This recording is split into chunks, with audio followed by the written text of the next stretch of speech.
Welcome to Chillin' 101. We hope this video helps. In this video, I will explain how to remove a Toyota Corolla headliner. First, ensure your safety by disconnecting the negative terminal of your car's battery. Next, gather all your essential tools, including a trim removal kit, a Phillips head screwdriver, and a flathead screwdriver. Finally, clear out the interior of your Corolla to give yourself ample space to work, making the process much smoother. Now, let's start detaching the interior components. Begin by carefully removing the A, B, and C pillar covers, along with all the grab handles.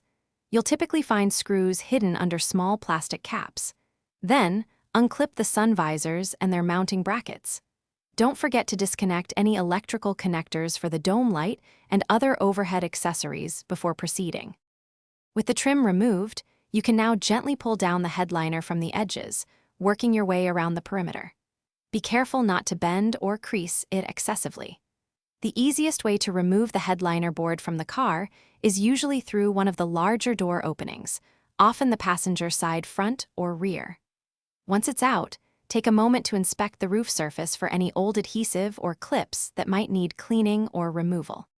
When you're ready to reinstall, whether it's your old headliner or a new one, ensure the roof surface is clean and free of debris.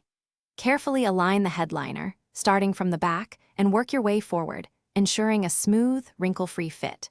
Reattach all the trim, visors, and lights in reverse order. Remember to check the description for a link to the Echo Dot smart speaker and other great deals. Take your time with reinstallation to achieve a professional finish. Thanks for watching. Consider subscribing if we helped you.